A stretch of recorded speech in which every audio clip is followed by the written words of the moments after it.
Okay. Great. Stuart, welcome back. I know you can't potentially unmute yourself, but glad to see you here again.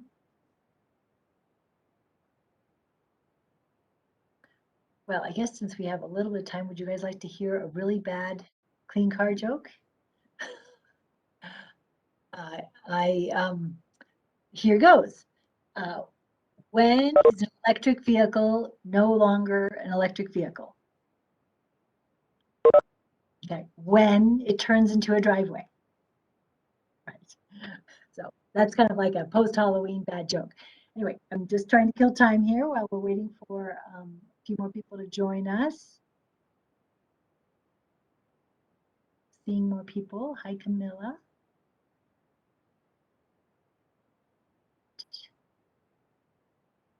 Others. I think maybe we should just go ahead and get started because there is a lot of introductory material, and this way people can jump in when they're ready. Sydney, I'm seeing on my screen, I'm seeing squares on the presentation. Now they're gone. Okay. All right, so let's get started. Thank you for joining us today.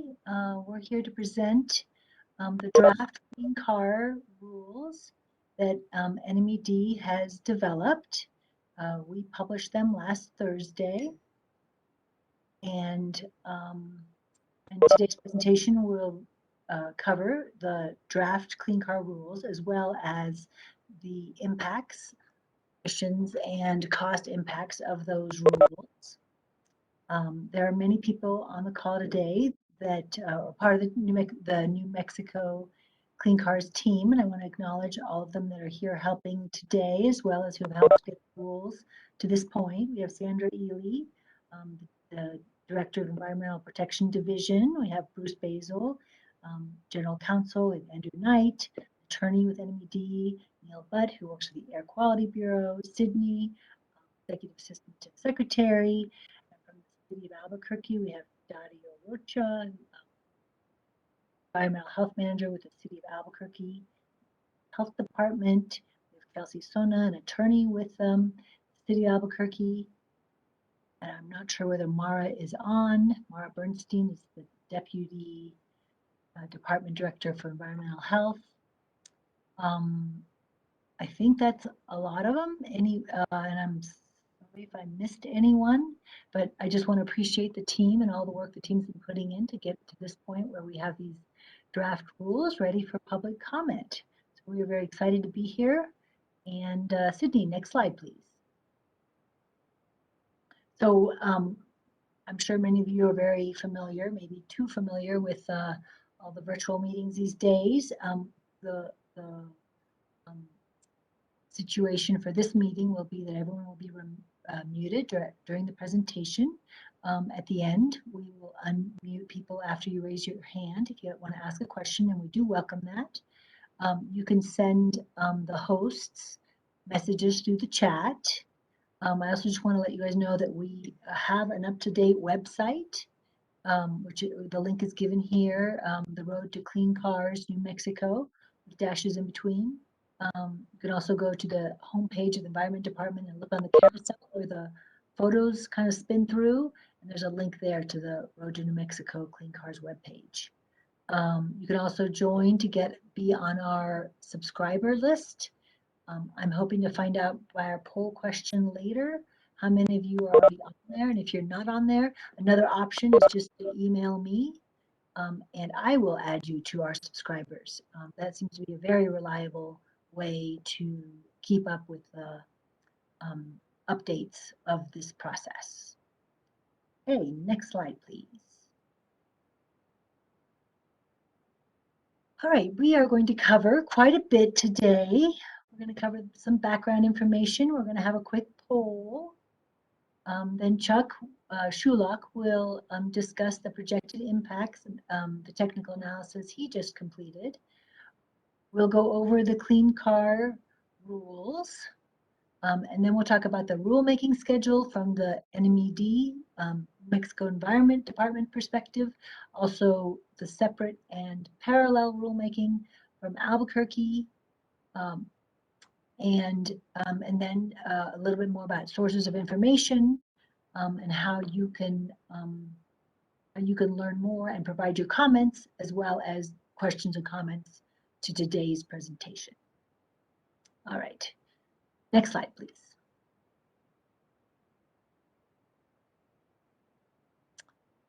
For those of you who have tuned in before, you may remember this slide. This is an overview slide on why we are doing this. Transportation is the second greatest contributor to the greenhouse gas emissions in New Mexico at 15.8 million metric tons of CO2 equivalents. It's time to tackle transportation. These clean cars are one of a suite of policies that will begin to reduce the carbon emissions from transportation. And also, light-duty vehicles make up 77% of the transportation emissions, which means that these rules in particular, because they address light-duty vehicles, are very important to start now. All right, next slide, please.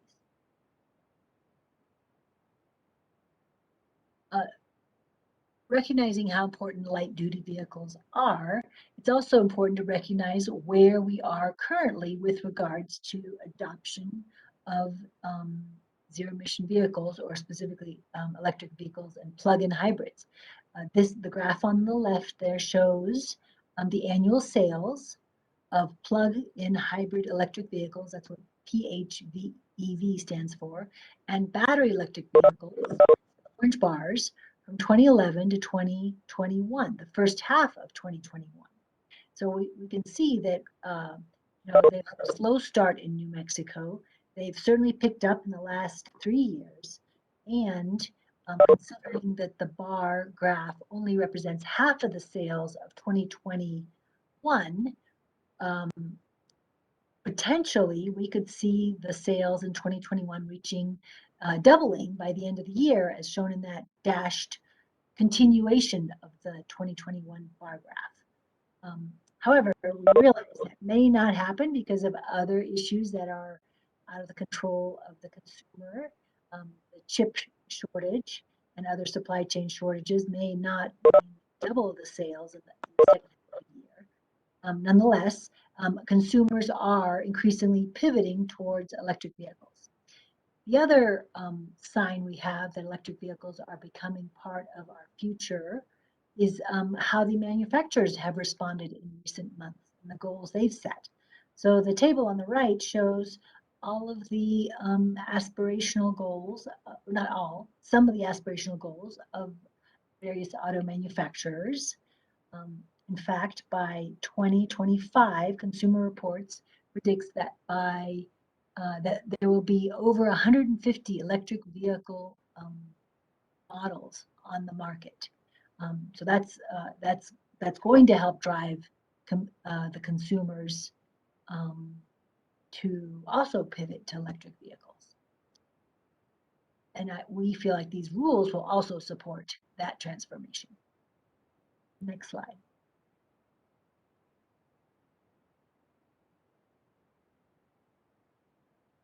All right, we try not to use a lot of jargon in these presentations, and yet invariably they tend to sneak in. So I just thought I'd go through some very quickly to make sure everyone's kind of aware when we throw out an acronym, what it is.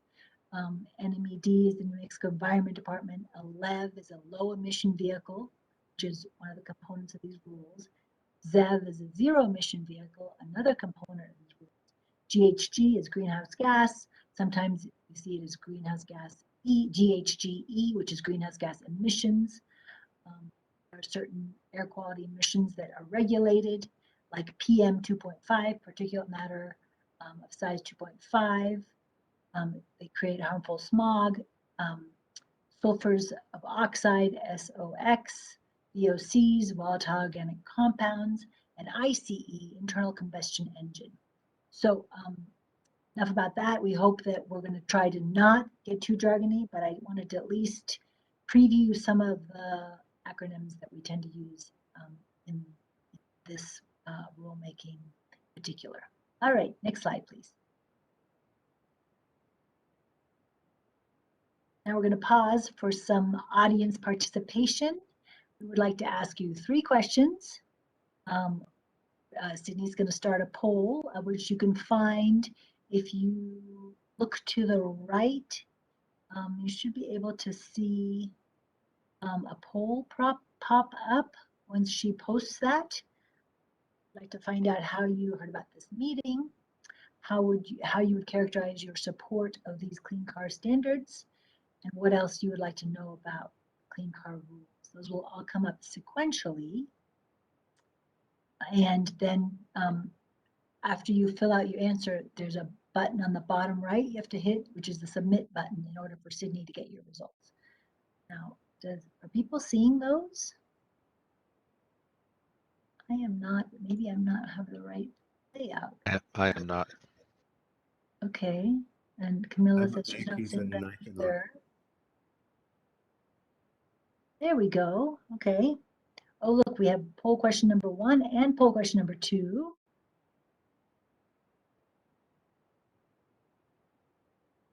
Oh, all 3 at the same time on my screen.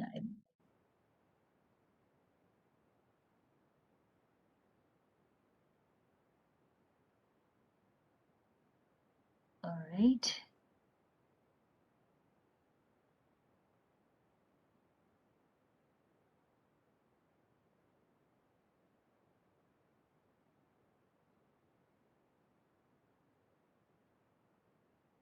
So Sydney's able to see whether people are still typing on them, whether you've hit submit. So she'll just monitor that, and once any of you, hopefully all of you, have submitted your answers, we'll close the poll and then show you all the results.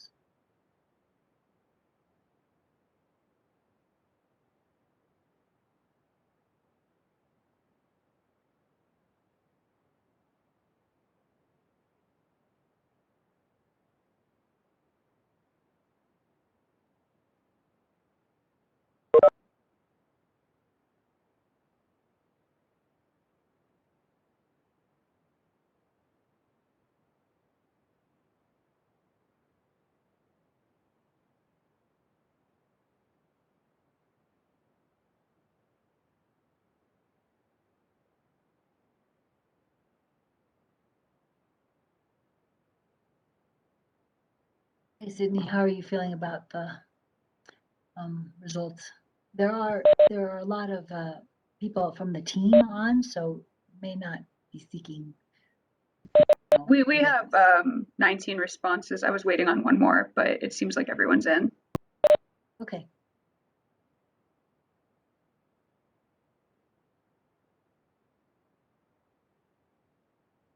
Would you like me to share the poll results with everyone? Yes, please do.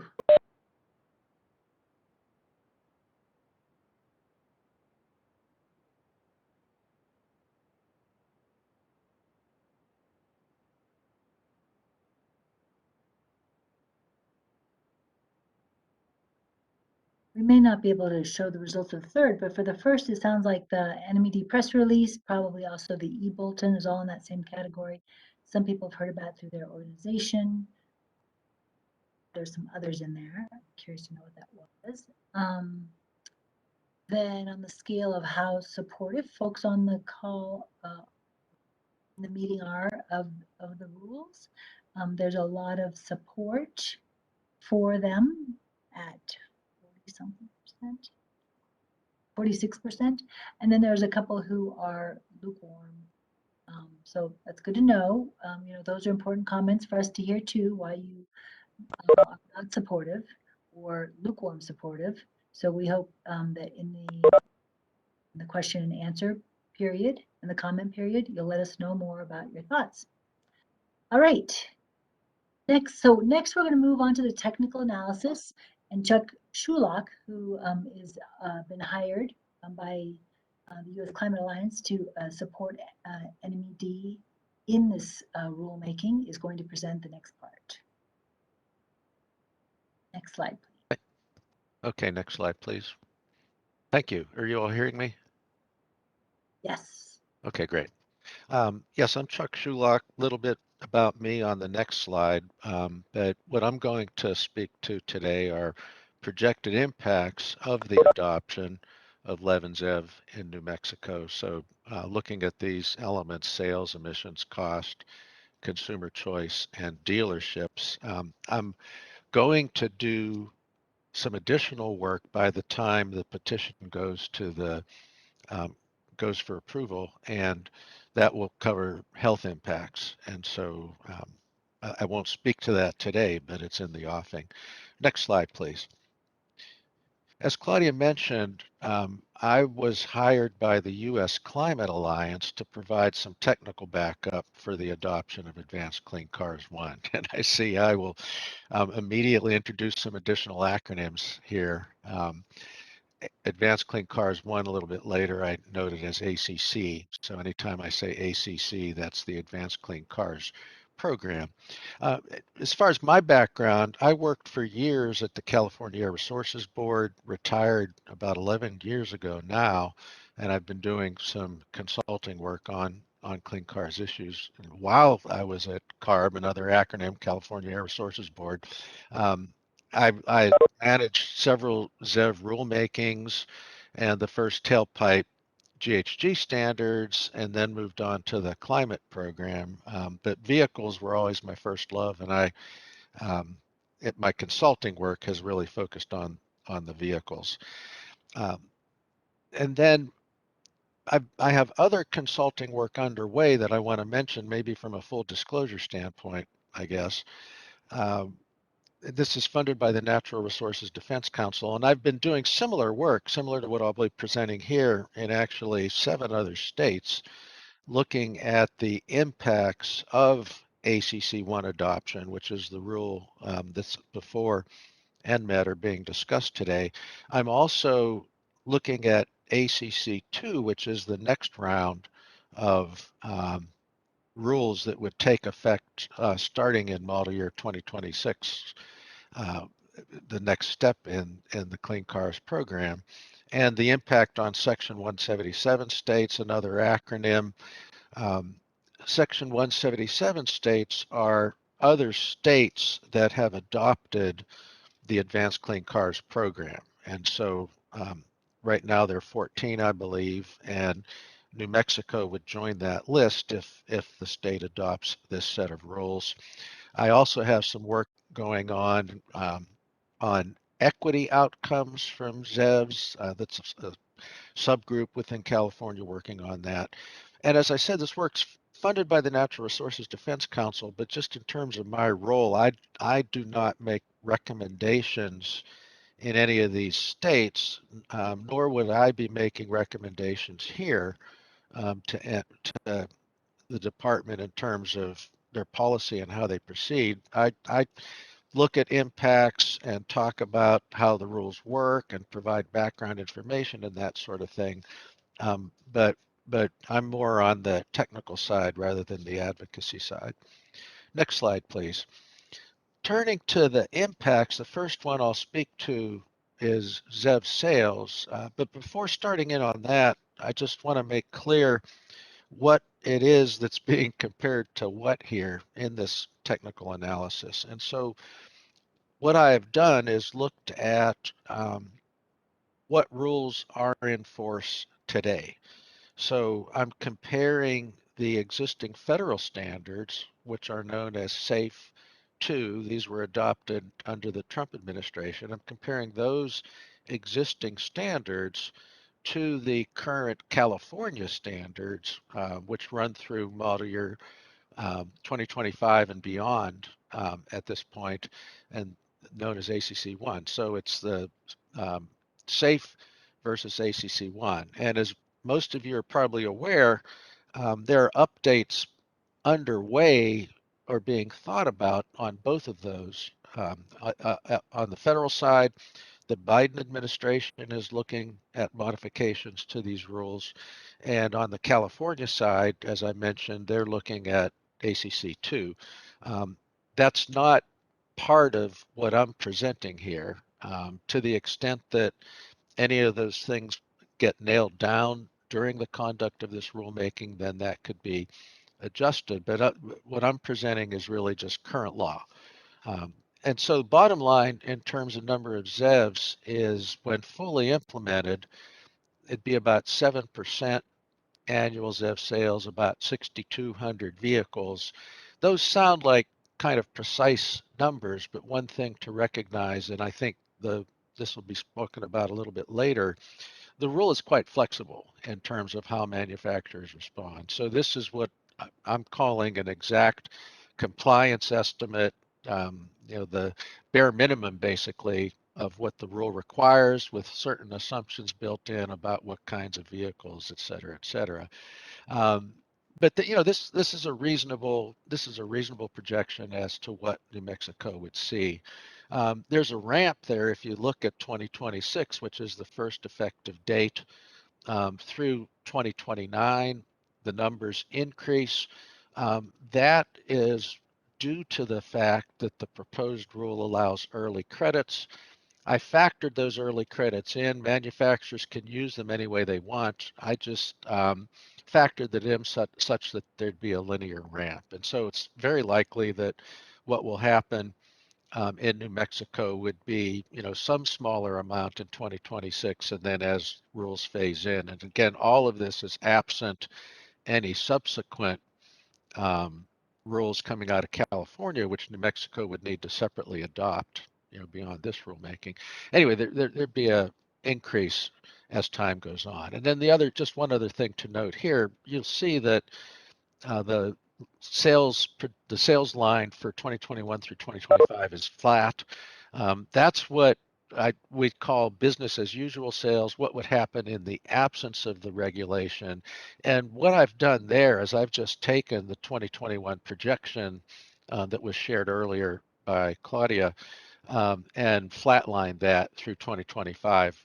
It's likely an underestimate. We're very likely to see growth, but I don't have, out of my work, what I'd consider any kind of sound projection. So for purposes of having a number to nail down, I just assume flatline. And, the impacts on the out years are what would result from the reg. Next slide, please. On emission reductions, this rule will lead to significant reductions in greenhouse gases and also smog forming pollutants. Those are the two graphs that are shown.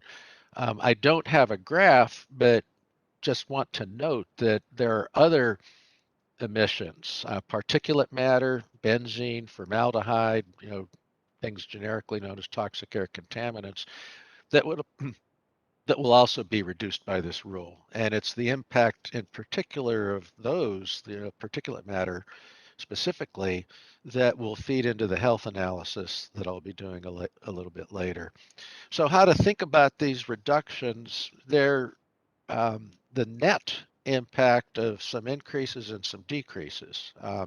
There are reductions in tailpipe and upstream emissions from combustion vehicles. Upstream, what that refers to is emissions from the production, distribution, et cetera, of the fuel. And so it's not just what comes out of the tailpipe of the vehicle. There are also emissions associated with producing that fuel. Likewise, there are emissions from generating electricity. So that's ZEV upstream emissions, are the emissions from power plants and whatever fuel is used by those power plants, what it took to get that fuel and get it there to the power plant. Those are what are called EV or ZEV upstream emissions. So if you look here, in New Mexico, those EV upstream emissions are quite small. It shows as a negative because that's an offset. Those are additions or negative reductions, if you will. Shows as a negative, but you can barely see it on the graph. And that's because the New Mexico grid is quite clean, particularly as you get into the out years, 2040, 2050. There's a lot of renewables in that New Mexico grid, which is obviously good for EVs. One other thing I'd note here is that the ratio of tailpipe and ICE upstream is different for the different pollutants. And the reason for that is the greenhouse gas standards are a significant change between the ACC1, Advanced Clean Cars 1, and the current federal standard. So you get a significant tailpipe reduction, and then commensurate with that, because there's less fuel being used, you get a reduction in upstream greenhouse gases. For NOx and VOC, and these are pollutants that form smog, um, there isn't that much in terms of tailpipe reductions. And the reason for that is that the federal and California standards are pretty much aligned with respect to tailpipe for these pollutants. You do have upstream emissions because there's less fuel being produced, and therefore fewer emissions from the production of that fuel. There are also EV upstream emissions here, but as I mentioned, they're quite small. Next slide, please. This is consumer impacts in terms of cost savings, and this is consistent with what we found in the other states. There are savings to purchases of these vehicles, and lifetime consumer savings I'm showing at about $1,300 for a model year 2026 vehicle, which is the first year that these standards take effect. Goes up to about $750 for a model year 2030 vehicle, because the technology cost, particularly on the ZEV side, is projected to continue to drop. These savings are, again, a net impact you have on for LEV, low emission vehicle, and so these are the tailpipe standards. You have some incremental cost for the technology needed to reduce the emissions, but the vehicles are more efficient, so you have reduced lifetime fuel cost, which more than offsets that upfront cost. On the ZEV side, it's a little bit different. They're in the upfront early years, there's an incremental cost. Um, the tools that I use based on information from various sources show that there's going to be cost parity for these electric vehicles sometime around 2025 or so, depending on the type of vehicle. So by the time you get out to 2030, in most, perhaps all vehicle categories, the electric vehicles are actually projected to be cheaper than a corresponding internal combustion engine vehicle. And then you do have fuel savings and maintenance savings for electric vehicles. I'll note that there are federal purchase incentives for electric vehicles, and those are not factored in here. I don't believe there are purchase incentives in New Mexico at this point, but correct me if I'm wrong. Next slide, please. Another issue is the impact. Oh, I'm sorry, I skipped one. Statewide cost. No, go ahead. I confused myself. So if you take those per vehicle savings and just multiply by the number of vehicles that are affected, it turns out you get to some decent numbers. And so using New Mexico data, I'm showing about $30 million in annual savings in 2030 and about 90 million in 2040 annually. And so this is just the annual savings in that year from all the vehicles that are on the road. And so, yeah, it turns out to be a significant number. And now next slide, please. The dealers, a little bit of context here. Historically, and particularly in the early years, there have been significant concerns expressed by automobile dealers, separate and distinct from anything expressed by the manufacturers, because of concerns that they had about operational impacts. How am I going to deal cars across state lines? And also profits if there's an impact on their sales. And this was pretty much uniform in the early years. Lately, this has actually changed. Um, and in Virginia and in Nevada, the dealer organizations have expressed support for zero emission vehicle rulemaking with the, and this is a reflection really of what Claudia showed earlier about the manufacturers and what the manufacturers are doing. You're having massive investment here. And so anyway, the whole issue of dealers, and I'll let the New Mexico Dealer Association speak to where they are on this, but in general, there has been some change over time.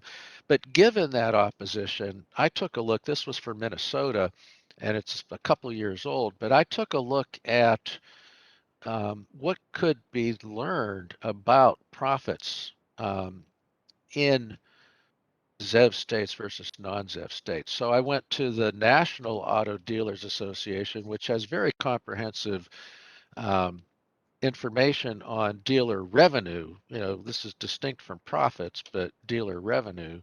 But it seemed like a decent proxy. And I just compared in 2012 through 2017 any changes in ZEV states versus non-ZEV states. And as you can see, it's actually the ZEV state revenue went up a little bit.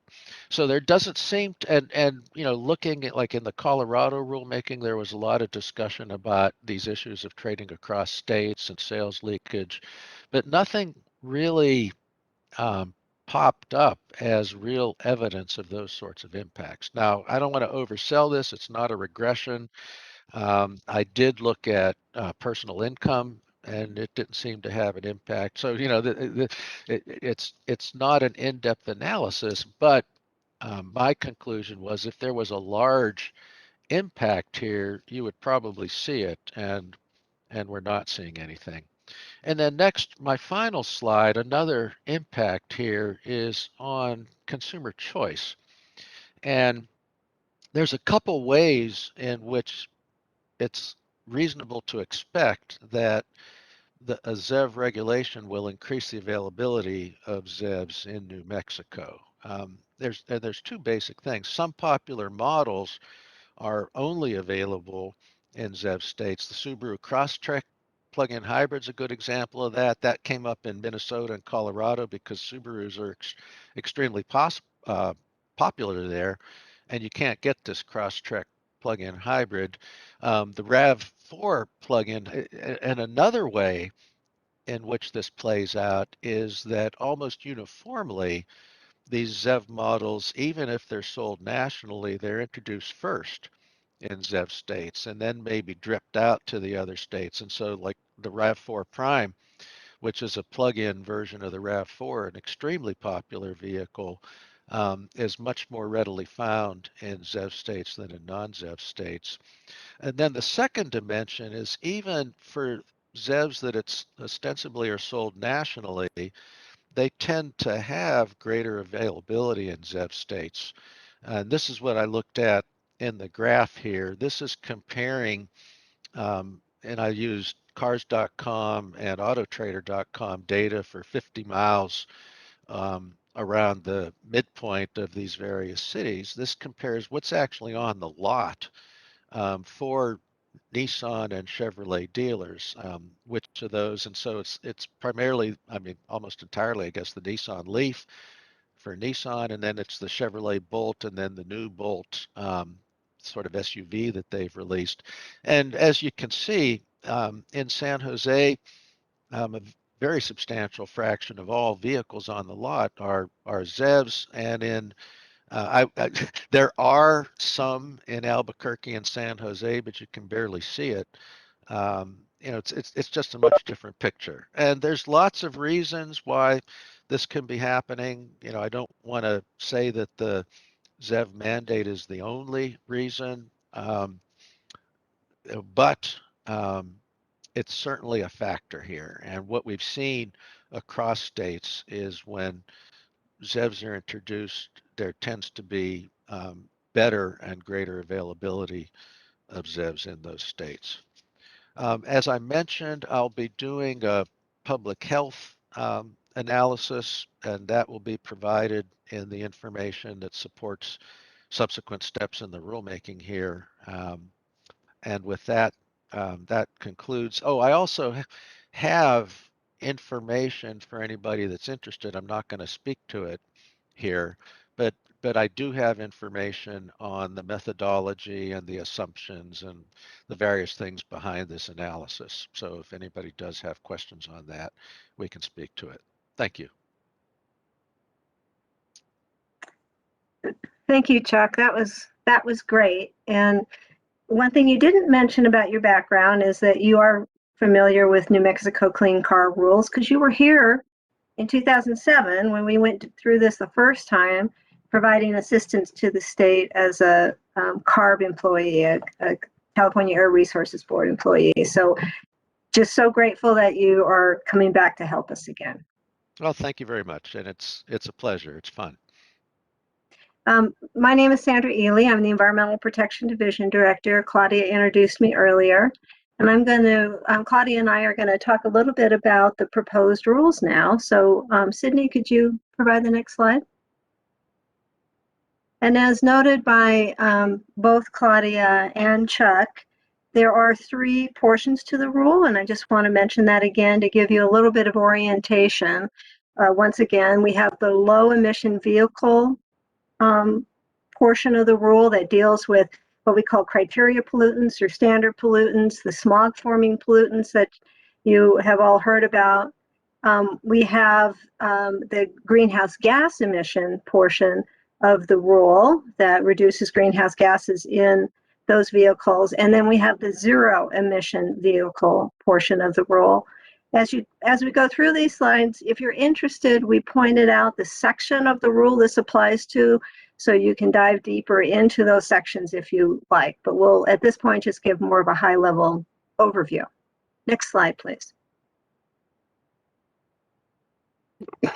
There's a new term in the rule that you may not be familiar with. It's called the New Mexico Requirement Area. And what this is a combination of the state jurisdiction under the Environmental Improvement Board and Albuquerque, Bernalillo County's jurisdiction under their air boards. And we're combining this so that people understand that the rule applies to those combined areas, in part because of the reporting requirements.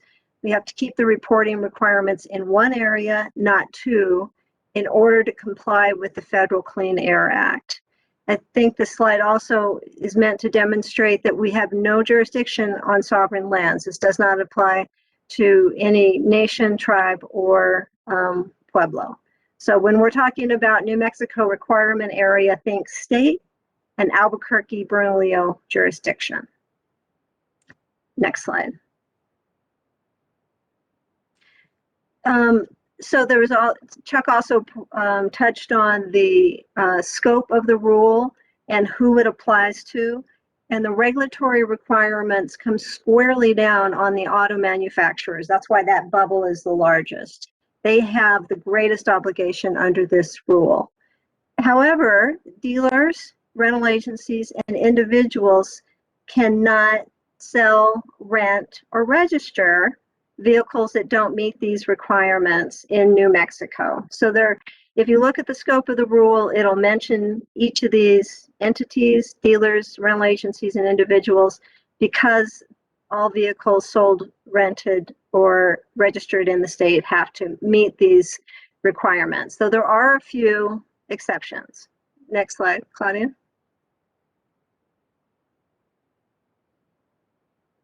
That looks really strange to me. Okay, there we go. I'll talk about the exceptions in a minute, but I also just wanted to make sure we're clear about what type of vehicles are covered under the rule. And this is only for new vehicles, and new vehicles are defined as having less than 7,500 miles. And they're light duty, medium duty passenger vehicles that apply. We're not looking at heavy duty vehicles. And it includes, as we mentioned, vehicles that are delivered for sale, sold, purchased, rented, or leased in the New Mexico requirement area. we've mentioned this in previous presentations, but it doesn't hurt to say that it doesn't apply to existing vehicles or used vehicles or off-road vehicles, does not apply to farm equipment or heavy-duty vehicles. Next slide.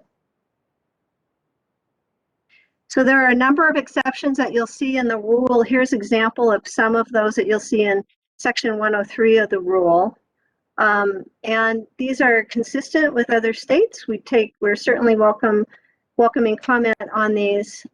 So New Mexicans who acquire a vehicle through an inheritance are not subject to this rule.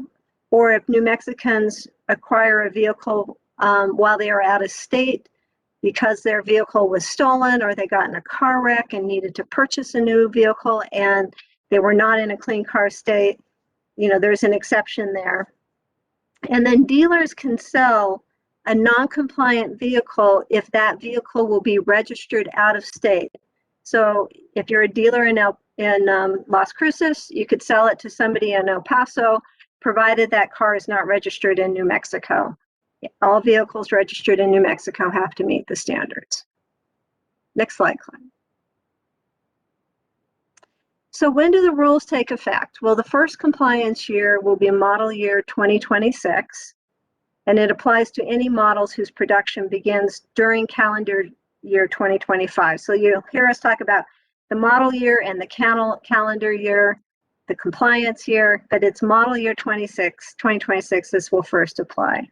The effective date of the rule, we think, will be sometime in about 2022, because we're looking at rulemaking in 2022, and we'll go over that timeline a little later.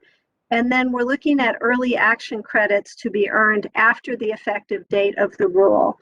As Claudia will note, I think in a little bit, that's one of the areas we have a little bit of flexibility and can provide some New Mexico options on, but right now we're proposing that early action credits start as soon as the rule is in effect in mid-2022. Next slide, Claudia. Hey, this is where I will go through some of the details in specific sections of the standards. First, the low emission vehicle parts. So as we've already mentioned earlier, the low emission vehicle standards address certain smog forming exhaust emissions, specifically non-methane organic gas plus oxides of nitrogen. So section 104 requires that each manufacturer must meet a fleet average in the New Mexico requirement area as specified in the California standards. Similarly, in section 105, each manufacturer must meet a fleet average in the New Mexico requirement area for greenhouse gas exhaust emissions. So the requirements vary a little bit depending on if the manufacturer is small, intermediate, large, as determined by sales in California. Next slide. The zero emission vehicle credit requirement requires, as was just mentioned, applies to the model year 2026. At that point, the California requirement is that manufacturers of intermediate and large volume sales have to meet 22% ZEV credit requirement, which translates approximately to about 7 or 9% actual vehicles on the ground. The kinds of vehicles that they deliver under this requirement includes both plug-in hybrid electric vehicles as well as what they call battery electric vehicles, which are pure battery electric vehicles. And I think that going back to some of the previous comments, these are sections of the regulations, of the rules that New Mexico does not have an option on. If we choose to adopt these rules, they are what's already set in law in California, and our choice is only to choose to adopt those standards. Next slide, please. There is a lot of flexibility already built into the California rules around how car manufacturers can meet the zero emission vehicle requirement. The perhaps the most straightforward way is that they can develop and deliver the required numbers of zero emission vehicles. If they don't do that, they can purchase credits from other manufacturers who have an abundance of credits and choose to sell some of their extras. They can carry back or use previously banked credits. They can also bank any credits above and beyond their requirements and bank that for future years. Another way that these rules are flexible is because they don't dictate the exact number of vehicles, the vehicle types, or where they need to be delivered. So that I think has been something that the auto manufacturers have found really useful in achieving this ZEV requirement. Next slide. All right, so now the next 3 slides will address some of the places in the rules where we have flexibility, and our draft rules have proposed that we address early action credits, for example, in this way. This is in section 108, subsections A and B. So we are proposing that manufacturers can receive credits for early action for any qualifying battery electric vehicles and plug-in hybrid electric vehicles that they deliver in New Mexico to the New Mexico requirement area before the climate compliance period begins, which again we're reminding you is model year 2026. So we're proposing that this early action period begins once the rules become effective August 1st of 2022. The rationale for allowing early action credits is to help offset that graph you saw earlier from Chuck, where in absence of any incentive, we need to assume that the ZEVs that are being delivered in 2021 will stay flat until the compliance year begins. When we introduce an incentive like early action credits, we anticipate that the auto manufacturers will start delivering ZEVs earlier to New Mexico because there's an incentive to deliver them here, just like there's an incentive to deliver them to those section 177 states that were mentioned earlier. Next slide, please. Oh, well, okay, no, go ahead. Thank you. No. All right. Let's see. If we could go to the slide that is. I think you're on slide 26. Okay, thank you. Slide 26. Options for one-time credits. A couple more, advance a few more, Sydney. One more. Yeah, sorry about that. I threw you for a loop by pausing. Okay, another place that New Mexico has some options are around one-time credits. These are sometimes also known as proportional credits. What we are proposing in the rules are that one-time proportional credits be made available for auto manufacturers in model year 2027, and that they be intended for use in future more stringent California standards. What these do is they give the manufacturers credits to use instead of delivering qualifying vehicles. The degree to which they earn credits depends on what the balance is of their credit bank in California, and it's scaled to the sales of New Mexico. What this does is it helps the vehicle manufacturers transition into a future with more stringent standards. It also equalizes the New Mexico program with the other states' programs that are already underway. And the way that we have decided to approach one-time credits is modeled after the Nevada approach, which was developed with discussions among the manufacturers, the dealers, and the environmental advocates. Next slide, please. Here's another option for the New Mexico rules, which is finding a way to pay for the program. What we are proposing is that large and intermediate volume auto manufacturers are required to register, and there's an annual registration fee that's assessed by dividing the annual program costs of $200,000 a year proportionally among the registered manufacturers depending on the volume of their sales. Additionally, we are seeking that manufacturers pay an annual fee of $10,000 if they are seeking to earn early action credits. So the first, the annual registration fee would kick in the first compliance year, calendar year 2025, and these early action fees would then cover the time period from 2022 through 2024. All right, next slide, please. Okay, this is a repeat from past presentations for those of you who have joined us in the past, but this is just wanting to once again emphasize what the clean car standards do and what they don't do. They do reduce greenhouse gas emissions, as we saw from Chuck, do apply only to new and light and medium duty vehicles for sale in New Mexico requirement area. They do improve air quality for all New Mexicans, and they do expand purchase options for New Mexican consumers. They don't apply to used vehicles or used vehicles for sale. They don't apply to off-road and heavy-duty vehicles. They don't require emission testing. They don't require anyone to purchase an electric vehicle. They don't ban the sale of SUVs or pickups.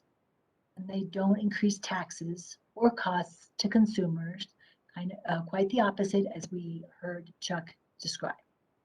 All right, next slide, please. So now we're moving on to the section where we describe what happens next. We are currently in our public engagement and session period, which this is going to be the last public engagement meeting we have of this kind of pre-rule. Then we would like to file the draft rules on December 1st to the board, which is the Environmental Improvement Board. They will, at their regular meeting, consider our petition on December 17th. Encourage all of you to tune into that meeting. And then we are proposing in our petition that the Environmental Improvement Board, along with the Albuquerque, Bernalillo County Air Quality Control Board, have a joint hearing in May, perhaps May 2nd of 2022. Next slide, please. And at this point, I'm going to turn it over to Dario from the city of Albuquerque. Dario, can we unmute you? Sydney, that might take some action on your part. Yes. Good evening, everyone. My name is Dario Rocha. I'm the Control Strategies Division Manager for the City of Albuquerque Environmental Health Department Air Quality Program. And so just to briefly talk about our schedule for our rulemaking. In order for these rules to be effective statewide, we have to adopt, or our Air Board has to adopt identical requirements of the rule that's being proposed by NMED. So that's why it's critical that we work hand in hand with them to develop these rules. Now, our schedule will be a little different than theirs because we have other commitments and priorities with our Air Board, and even though these rules will be similar, we will have, we will consider, we will petition our Air Board for adopting these rules in May of 2022. So we did, we've done the public engagement sessions with NMED starting in July and culminating with the meeting today. We are planning, we're estimating that we will probably file our petition with the Air Quality Control Board January of 2022. And so that at a later date, within 60 days, the Air Quality Control Board will consider our petition for the rulemaking. And finally, we will request, similarly as NMED will, we will request that the Air Quality Control Board hold a joint hearing with the Environmental Improvement Board to adopt these rules in May of 2022.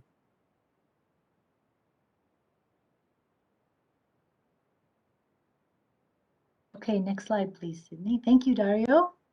We have had a really great working relationship with the City of Albuquerque, and we really appreciate them being our partners in this. For those of you who maybe did not know, this was the same process that NMED and the City of Albuquerque did in 2007 when these rules were adopted at that time.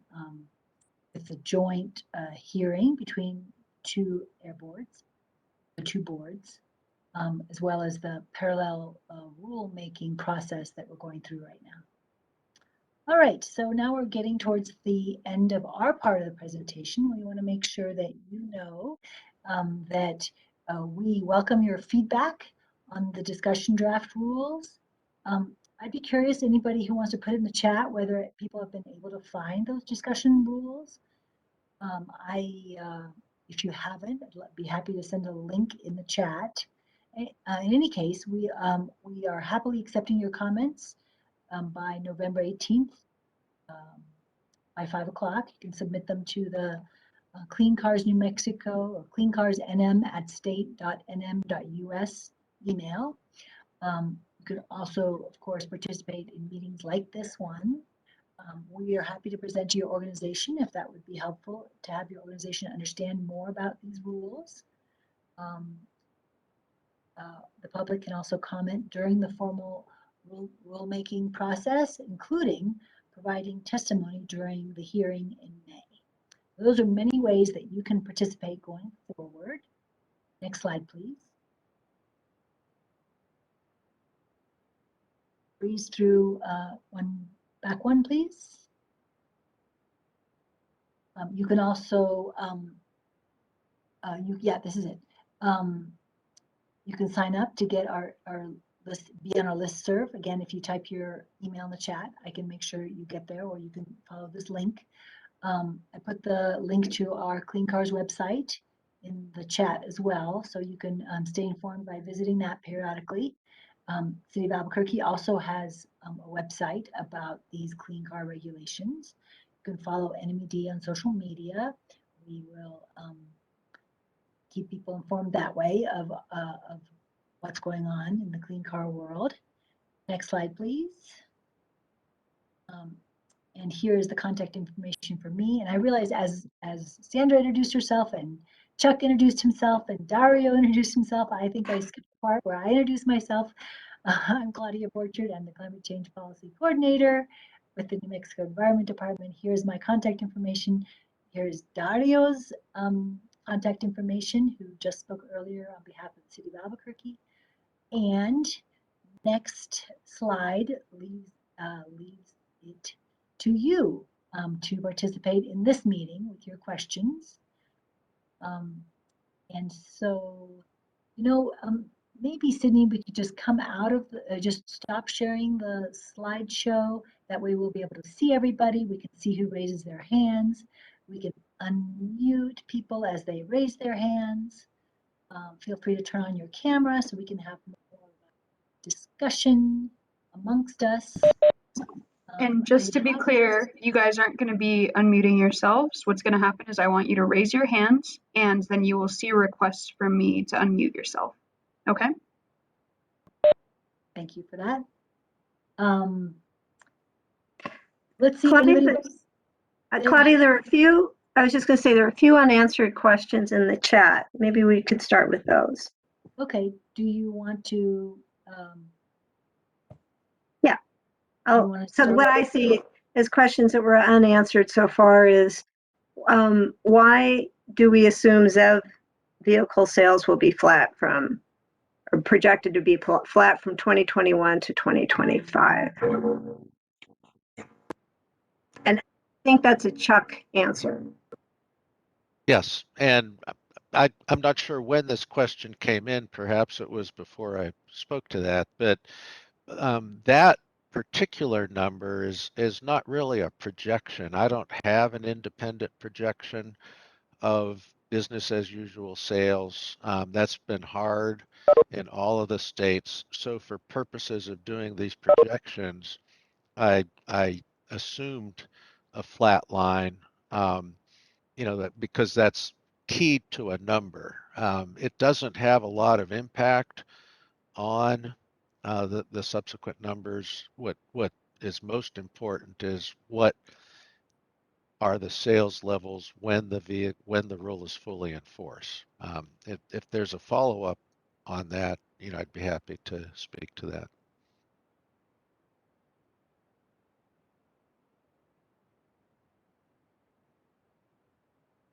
And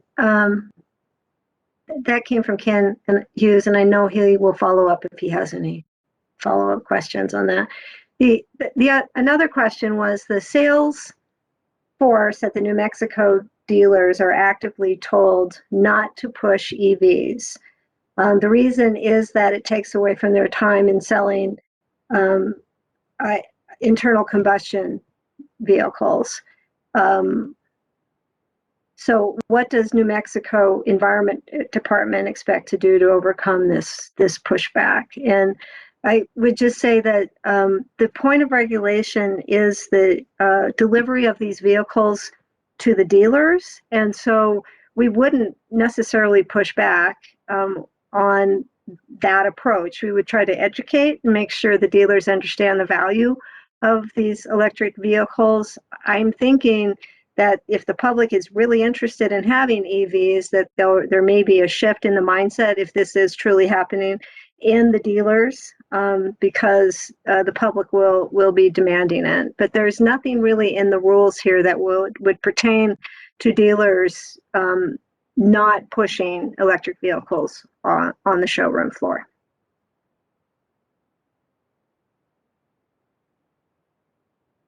And those, I think we've answered all the questions in the chat. There may be more. I would like to just jump in here too, because there were some questions about whether the slideshow will be made available and whether the recording will be made available. And the answer is yes to both of those. The presentations and slideshow from past meetings are available already on the website, and we will do our best to get these up by next week. If anybody needs them sooner, I can certainly email you the presentation slides if you want to let me know. And then we'll do our best to get the video recording uploaded as soon as we can.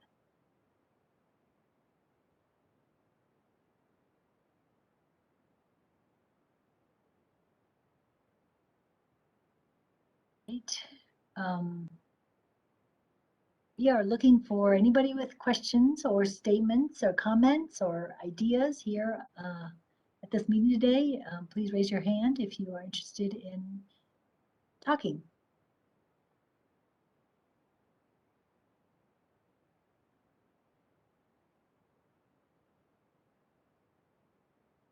And if you don't know, the way to raise your hand on WebEx is go to the reaction button, and there's a little bar right at the top that says raise your hand. It's not one of the colorful thumbs up or clapping or smiling symbols. It's a little raise your hand symbol at the top.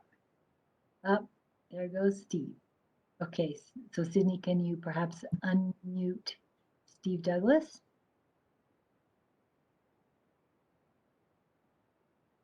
Am I unmuted now? Sounds like it. Yes, we can hear you.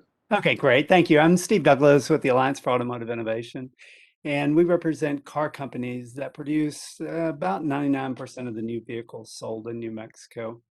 And like many of you, I've been working for the car companies in California for about 25 years, 26 years. And I've worked on all the vehicle regulations. I work very closely with the California Air Resources Board, including Chuck. And I've also worked with the states that have adopted California standards, so including New Mexico, and I worked with Sandra back in 2007. So just to be clear, our members are committed to electrification, and I think you pointed it out that virtually every automaker has announced kind of broad plans for electrification, including 100% in the 2035 to 2045 timeframe. The commitment is $330 billion will be spent on electrification by the 2025 time frame. So we really do appreciate the willingness of both the Environment Department and the City of Albuquerque to meet with the stakeholders, to listen to input, and just generally have an open and transparent process. And we appreciate these meetings where you provide an overview. I recognize and appreciate the time and the hard work it was to develop these regulations, and I'll say that they're very well written. In our initial review of the regs, there's just a few minor changes that we'll submit those in writing by the November 18th, I think. So we do support the regulations and the early credits and the one-time credits. And I think, Claudia, as you had noted earlier, the early credits encourage the sale of EVs before the regulations take place, and it prevents that plateau. And then the one-time credits just ensure that New Mexico's regulations don't require more ZEVs than California's. And these are not, these would not be used before New Mexico adopts and implements California's Advanced Clean Cars 2 regulations, ACC 2, which Chuck mentioned, and they are developing those, and I'm of course working on those as well. But just to give you and these one-time credits would ensure that you're not more stringent, because California does have credits in the banks, and so what it is it's a proportional transfer. So, and just to give you a flavor, the California ACC2, what they're considering is a 30% ZEV requirement in 2026. So it's a substantial increase. The next year it's a 40% requirement. The year after that it's a 50% requirement. So I mean, it's a pretty substantial increase. So again, we appreciate both the early credits and the one-time proportional credits. And California Air Resources Board is also looking at caps and limitations on the use of those pre-26 credits. So I think everyone is working with them on that. So just to wrap up, we're committed to working cooperatively, constructively with the Environment Department and the City of Albuquerque and the stakeholders as well. And I appreciate your time. I appreciate these webinars and just the effort that you're putting into these. And I'd be happy to answer any questions that anyone has. Thank you, Steve. It's been really productive to work with you too, and you've really been helping us with a lot of aspects of these rules, so that's been really helpful. I just want to follow, I put something in the chat there when Steve mentioned the Advanced Clean Cars 30% requirement for model year 2026.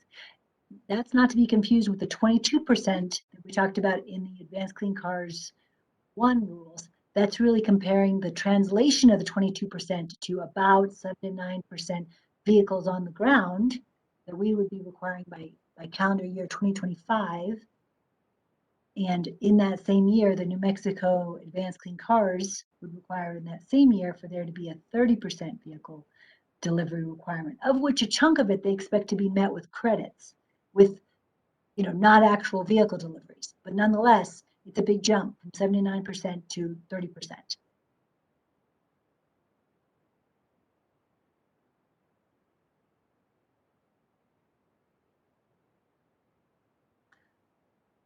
All No, right. that's exactly correct, Claudia. You're exactly correct, just the way you described it.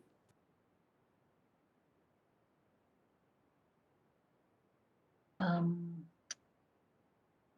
anybody else have any questions or comments?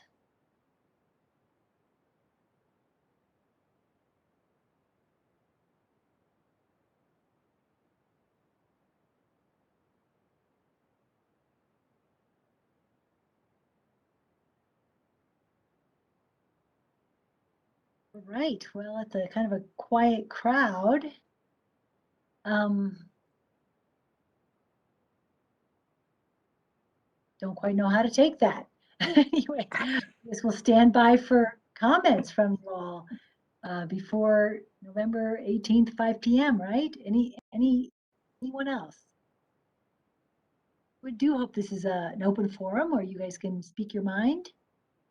There was a couple of people who felt somewhat neutral about these rules. If you feel comfortable, maybe you want to tell us about that.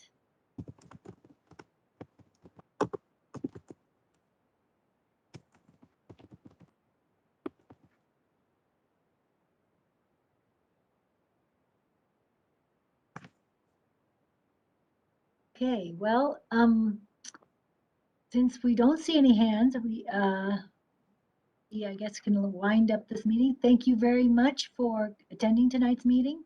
Feel free to reach out to any of us on the team. Thank you very much to the team for all the work you put in. Thank you for all the attendees for helping us with on getting these rules across the finish line. We hope you'll speak up in support of the rules when you have a chance, either with positive comments or during the hearing. We do look forward to getting these rules checked off and to proceeding to Advanced Clean Cars 2. All right. Thank you all. Thank you all. Good night. Look forward to hearing from you all. Bye.